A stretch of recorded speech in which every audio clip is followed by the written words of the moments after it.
बिस्मिल्लाहिर्रहमानिर्रहीम। बेटा last lecture में हमने पढ़ा था मैकेनिकल प्रॉपर्टीज़ ऑफ सॉलिड, तो उसके कुछ सब टॉपिक रह गए थे, आज वो हम स्टार्ट करेंगे।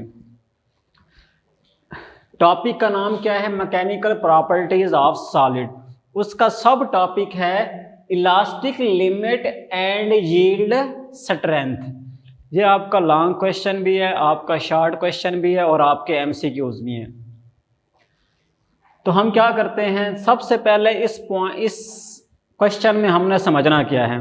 इस क्वेश्चन में बेटा हमने ये समझना है कि अगर हम किसी ऑब्जेक्ट के ऊपर, किसी बॉडी के ऊपर अगर स्ट्रेस लगाते हैं तो उसमें कितना चेंज आता है। मतलब क्या है कि स्ट्रेस लगाने से कितना स्ट्रेन उसके अंदर प्रोड्यूस होगा। तो ये हम क्या है इस क्वेश्चन के अंदर ग्राफ के ज़रिए समझेंगे। तो हम क्या करते हैं, एक ग्राफ बनाते हैं जो वाला क्या है, स्ट्रेस एंड स्ट्रेन। स्ट्रेस आपके एक्स एक्सिस पे है और स्ट्रेन क्या है, एक्स एक्सिस पे है, और स्ट्रेस क्या है, वाई एक्सिस पे है।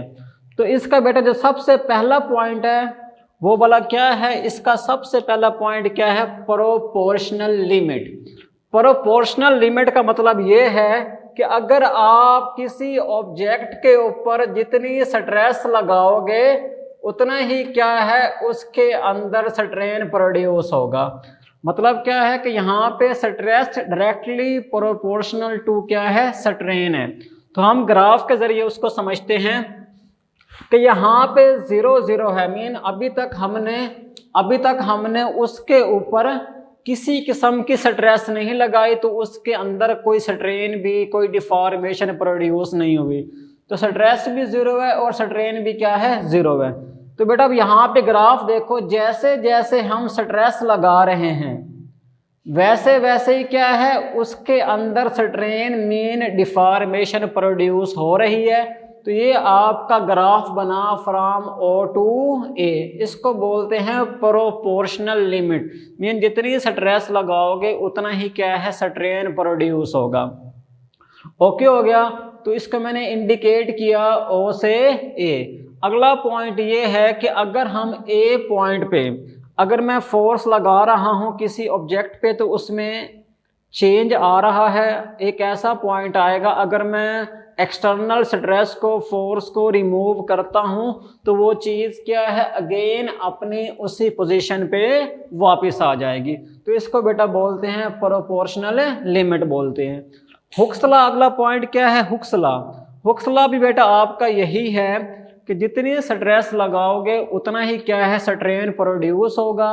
अगर आप उस स्ट्रेस को किसी पॉइंट पे रिमूव करते हो तो वो चीज़ क्या है, अगेन अपनी इनिशियल पोजीशन में वापस आ जाएगी। तो इसको मैंने क्या नाम दे दिया, हुक्स लॉ का नाम दे दिया।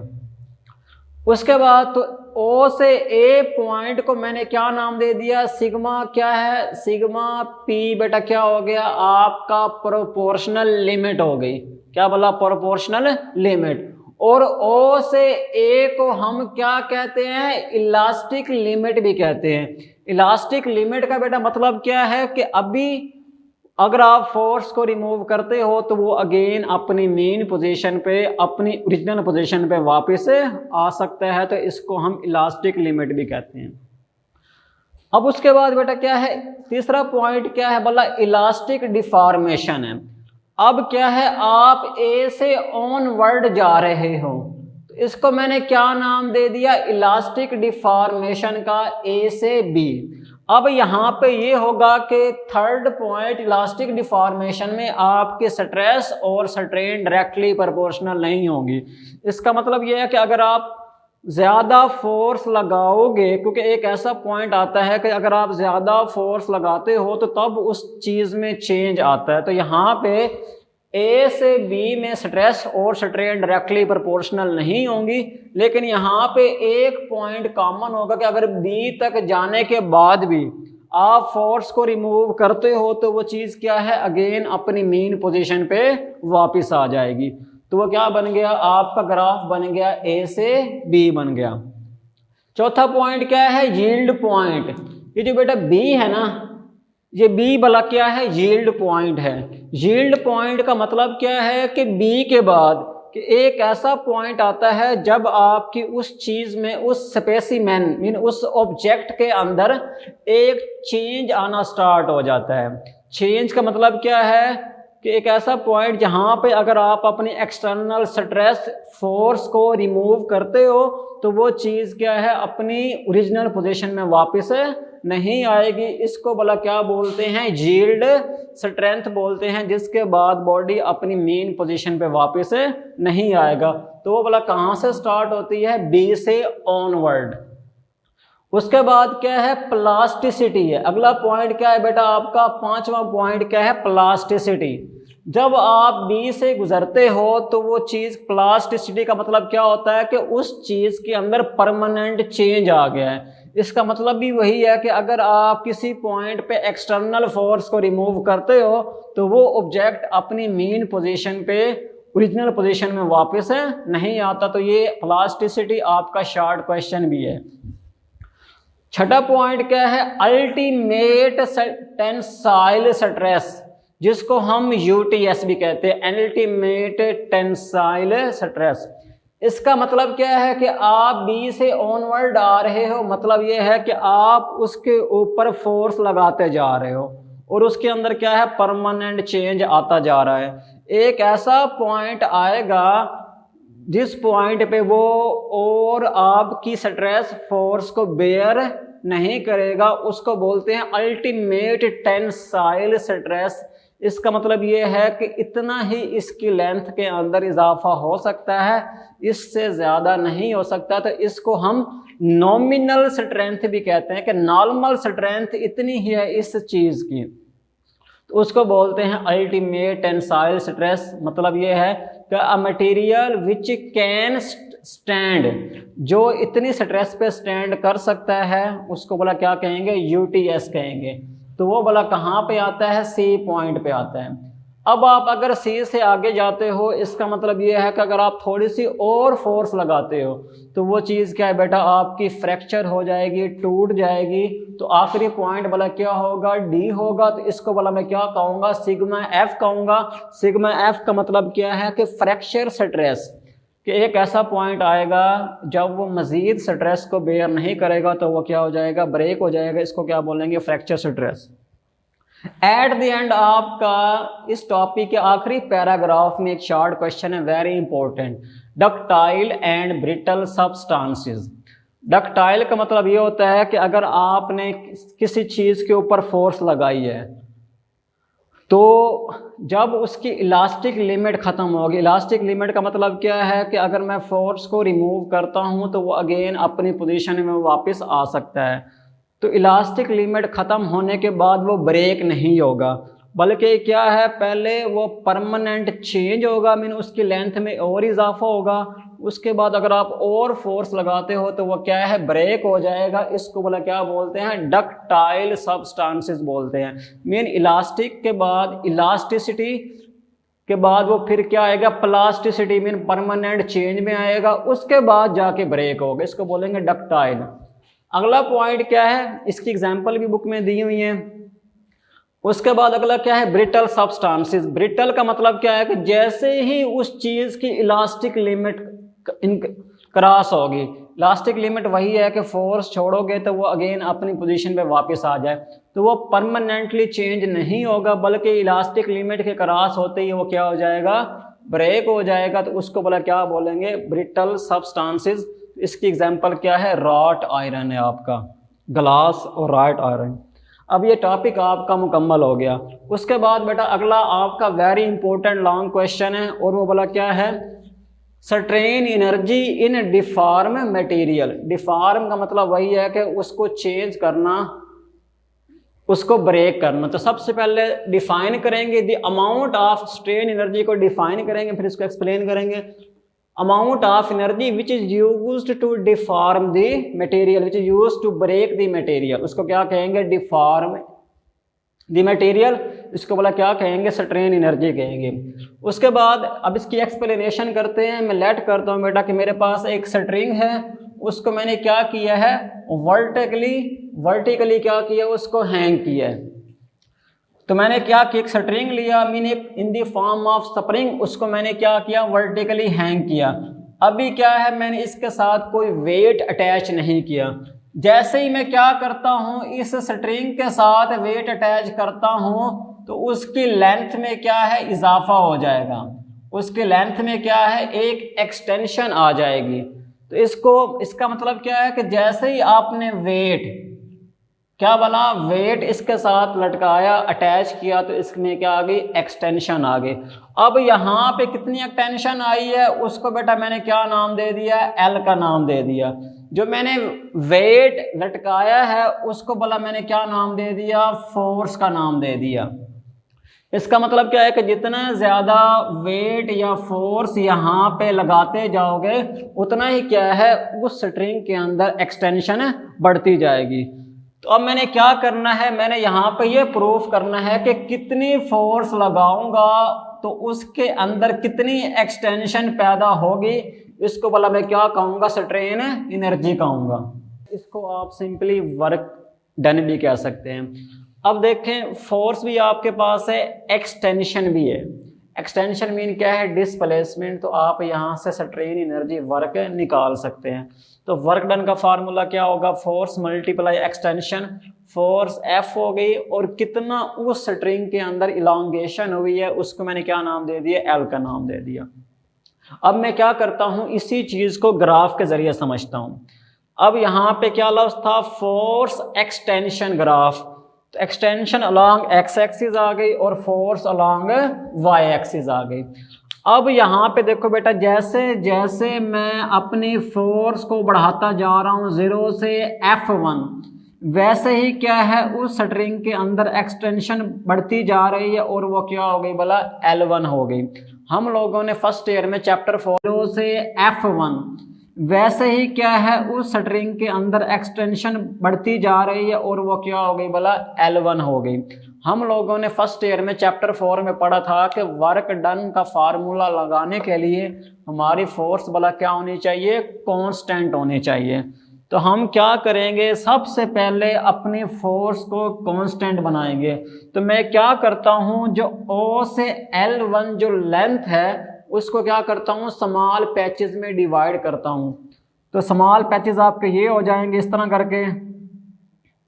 अब मैं यहाँ पे लेट करता हूँ कि हर पैच मैंने लेट कर लिया कि वो क्या है, डेल एक्स है। मैं कहता हूँ कि हर पैच पे जो लगने वाली फोर्स है वो क्या है बोला, कांस्टेंट है। तो मैं अज्यूम कर लेता हूँ कि जो डेल एक्स जो पैच है उससे बोला कौन सी फोर्स लग रही है, एफ लग रही है।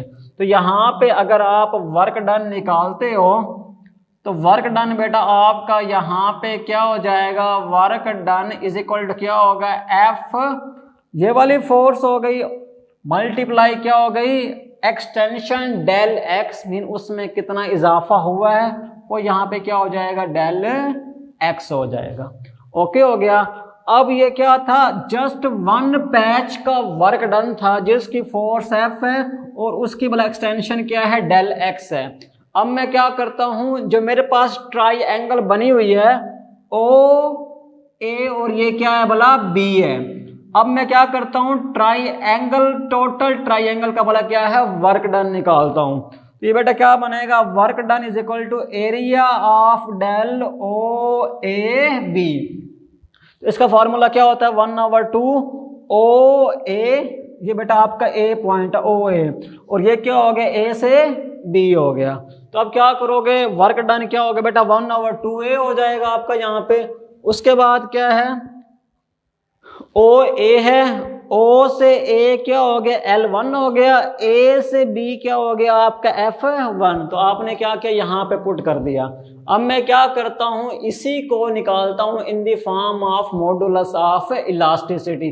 3 मॉडुलस होते हैं, यंग मॉडुलस, शेयर और बल्क। यहाँ पे हम लगाएंगे यंग मॉडुलस क्योंकि यहाँ पे उसकी लेंथ में एक्सटेंशन हुई है। तो आपके पास बेटा क्या है, यंग मॉडुलस का फार्मूला क्या है, फोर्स पर यूनिट एरिया, और ये क्या होगी, स्ट्रेन हो गई, मीन लेंथ में जो चेंज आया है। अब क्या होगा, E is equal to F1/A हो जाएगा। F1 का मतलब क्या है कि यहाँ पे फोर्स F1 है और L1 का मतलब क्या है कि F1 फोर्स लगाई है तो उसमें बोला कितनी एक्सटेंशन आई है, L1 आई है, तो यहाँ पे आपका E हो जाएगा। अगर आप यहाँ से F1 की वैल्यू निकालते हो तो आप अगर यहाँ पे पुट करते हो तो आपके पास वर्क डन आ जाएगा in the form of modulus of elasticity. तो आप यहाँ से F1 निकालो, L1 यहाँ पे आके मल्टीप्लाई हो गया इसके साथ और L क्या हो गया, डिवाइड हो गया, तो आपके पास यहाँ पे F1 आ गया, पुट इन 1, वर्क डन आ गया 1/2, F1 की वैल्यू आ गई और वहां पे साथ क्या आ गया, L1 आ गया। अब यहाँ पे E आएगा आपका, E वैसे का वैसे आएगा, फिर A आ जाएगा L1 का स्क्वायर डिवाइडेड बाय क्या हो जाएगा, L। तो बेटा क्या आगे, strain energy in the form material. उसके बाद क्या है, अगर आप फर्दर लेके चलते हो, अगर आप और फोर्स लगाते हो F1 से F2 और तो लेंथ क्या होगी, L1 से L2 होगी, तो यहाँ पे बेटा क्या बनेगा, आपकी एक ट्रेपेजियम बनेगी, वो बोला क्या होगी आपकी ABCD। इससे भी क्या है आप वर्क कैलकुलेट कर सकते हो। अगर आप फर्दर उसके अंदर इजाफा करते हो लेंथ के अंदर तो आपका बन जाएगा O से लेके G तक, तो बेटा आप फिर वर्क कैलकुलेट कर सकते हो बाय ट्राइंगल, वो बोला क्या बनेगी, OH और G। तो आप यहां से भी अपना वर्क कैलकुलेट कर सकते हो। तो ये आपका दूसरा लॉन्ग क्वेश्चन हो गया। अब ये बेटा क्या है, यहाँ पे एक पोर्शन मुकम्मल हो गया आपका मैकेनिकल प्रॉपर्टीज ऑफ सॉलिड। अब 17.3 टॉपिक है। अगला टॉपिक कौन सा है, electrical properties of solid. Electrical का मतलब क्या है कि सॉलिड के किस सॉलिड के अंदर करंट पास हो सकता है और किस के अंदर करंट पास नहीं हो सकता। तो इसी बेसिस पे मैंने क्या किया, इनको 3 हिस्सों पे डिवाइड कर लिया। तो ये आपका शॉर्ट क्वेश्चन भी है, MCQs भी है। सबसे पहले क्या है, कंडक्टर्स हैं जिनके जो अपने अंदर से करंट को क्या है पास करवा सकते हैं, कंडक्ट करवा सकते हैं, उनको बोला मैं क्या कहूँगा, कंडक्टर्स कहूँगा। तो बेटा उनकी कंडक्टिविटी क्या होती है, 10⁻⁷ होती है ओहम मीटर पर -1। ये बोला क्या है, कंडक्टिविटी का यूनिट है, चैप्टर नंबर 13 में आप लोगों ने पढ़ा हुआ है। उसके बाद क्या है, इंसुलेटर है जिसके अंदर से करंट पास नहीं होता, which can not current conduct current. तो इसके देखो 10⁻⁻10 10⁻⁻20 है, मीन ना होने के बराबर है इसकी कंडक्टिविटी, करंट को पास करने की सलाहियत। उसके बाद क्या है, सेमी कंडक्टर है, इसकी बेटा क्या होती है 10⁻⁻6 to 10⁻⁴, इसका यूनिट भी यही होगा -1। तो इसका मतलब क्या है कि इसमें करंट पास हो भी सकता है और नहीं भी हो सकता है, मीनिंग इंटरमीडिएट होता है बिटवीन कंडक्टर एंड इंसुलेटर। अब यहाँ पे अगला टॉपिक आपका जो है वो लॉन्ग क्वेश्चन है। अगर मैं कंडक्टर, इंसुलेटर और सेमीकंडक्टर को एक्सप्लेन करता हूँ on the basis of energy band theory. Energy band theory मुझे ये बताएगी कि कंडक्टर के अंदर से क्यों करंट पास होता है, इंसुलेटर के अंदर से करंट क्यों नहीं पास होता। ये हम पढ़ेंगे बाय एनर्जी बैंड थ्योरी। सबसे पहले फॉर्मेशन ऑफ एनर्जी बैंड की, एनर्जी बैंड होते क्या चीज़ है। तो आपकी बुक में लिखा हुआ है कि आपका अगर अकेला एटम है उसका न्यूक्लियस होगा और उसके साथ वाला क्या होगा, एक इलेक्ट्रॉन अटैच होगा। अगर वो इंडिविजुअल एटम है तो उसके हर ऑर्बिट की जो एनर्जी है वो बोला क्या होगी, डिस्क्रीट एनर्जी होगी। डिस्क्रीट का मतलब क्या है कि उसकी अपनी एनर्जी होगी जिस ऑर्बिट में आपका इलेक्ट्रॉन बोला क्या कर रहा है, रिवॉल्व कर रहा है। इसका मतलब क्या है, इसका मतलब ये है कि जिस ऑर्बिट में होगा उतनी ही उसकी क्या होगी बोला, एनर्जी होगी। अगला पॉइंट क्या है, अगर यही एटम आपका किसी और से मिलता है तो वहां पे बेटा क्या है, मतलब क्या है कि अगर यही आपका एटम अपने आखिरी शेल में इलेक्ट्रॉन मुकम्मल करना चाहे तो यहाँ पे फिर क्या है, आपके सब शेल बन जाएंगे। सब शेल का मतलब क्या है कि उस, अब देखिए इसकी पता नहीं क्या एनर्जी होगी और इसकी पता नहीं क्या एनर्जी होगी, तो यहाँ पे क्या है आपके सब शेल बन गए हैं। अब यहाँ पे आपकी एनर्जी स्पेसिफिक नहीं रहेगी। अगला पॉइंट क्या है, types of energy band. Energy band कितने टाइप्स के होते हैं। फर्स्ट बेटा क्या है, फॉर्बिटन एनर्जी बैंड। इसका मतलब ये होता है कि ये न्यूक्लियस हो गया, ये दो क्या हो गए, इसके ऑर्बिट हो गए। फॉरबिडन का मतलब ये होता है कि दो ऑर्बिट के दरमियान वाली जो जगह होती है उसको बोला क्या कहते हैं, फॉरबिडन कहते हैं, कि जहां पे आपका इलेक्ट्रॉन मौजूद नहीं होगा, उसको फॉरबिडन मीन खाली। अगला क्या है, वैलेंस बैंड। वैलेंस बैंड बोला क्या होता है, जिसके अंदर आपके वैलेंस इलेक्ट्रॉन होते हैं उसको बोला क्या बोलते हैं, वैलेंस बैंड बोलते हैं, जो आपका लास्ट ऑर्बिट होता है। उसके बाद क्या है, कंडक्शन बैंड है। कंडक्शन बैंड बेटा क्या होता है, ये वैलेंस बैंड है फॉर एग्जांपल, तो इससे ऊपर वाला वाला कौन सा होगा, कंडक्शन बैंड होगा। कंडक्शन का मतलब क्या है कि जिसके अंदर आपके फ्री इलेक्ट्रॉन होंगे जो बोला क्या करेंगे, कंडक्ट करेंगे किसी और एटम के साथ। अब मैं क्या करता हूं, अपने इसी तीनों को इंसुलेटर, कंडक्टर और सेमी कंडक्टर को एक्सप्लेन करता हूं on the basis of energy band theory. Insulator के अंदर से करंट क्यों नहीं फ्लो करता, याद रखना बेटा, ये जो कंडक्शन बैंड है ना, जो वैलेंस बैंड से ऊपर होता है, इसने कंडक्ट करना होता है करंट। मीन अगर फ्री इलेक्ट्रॉन होंगे तो ये क्या करेगा, किसी और एटम से क्या करेगा, अटैचमेंट करेगा, कोई बॉन्ड बनाएगा। इंसुलेटर के अंदर जो कंडक्शन बैंड होता है वो बोला क्या होता है, एम्प्टी होता है, वहां पे कोई इलेक्ट्रॉन नहीं होता। और जो वैलेंस बैंड होता है वो बोला क्या होता है, फुल होता है। जब वैलेंस बैंड ही अपना कोई इलेक्ट्रॉन कंडक्शन को नहीं देगा तो उसके अंदर से करंट भी पास नहीं होगा। जो इनके दरमियान गैप होता है दोनों के दरमियान, वो वाला क्या होता है, बहुत ज़्यादा होता है, जिससे वैलेंस इलेक्ट्रॉन जंप नहीं करते टू द कंडक्शन बैंड, तो इसलिए वो क्या होता है, फुली होता है। उसके बाद क्या है, कंडक्टर्स हैं। कंडक्टर में करंट क्यों फ्लो करता है, क्योंकि जो इसका वैलेंस बैंड होता है वो पार्शली फील्ड होता है। पार्शली फील्ड का मतलब क्या है कि वो अपने इलेक्ट्रॉन कंडक्शन बैंड को दे सकता है, मीन इलेक्ट्रॉन वैलेंस बैंड से क्या है, जंप कर सकते हैं टू दी कंडक्शन बैंड। तो इनके दरमियान जो एनर्जी गैप होता है वो ना होने के बराबर होता है। उसके बाद बेटा क्या है, सेमी कंडक्टर हैं, इनके अंदर करंट पास होता भी है और नहीं भी होता। अगर 0 डिग्री सेंटीग्रेड है तो जो जर्मेनियम और सिलिकॉन जो सेमी कंडक्टर हैं वो क्या होते हैं, आपके परफेक्ट इंसुलेटर होते हैं। अगर आप टेम्परेचर या एनर्जी नहीं दोगे तो वो मूव नहीं करेंगे from valence band to conduction band.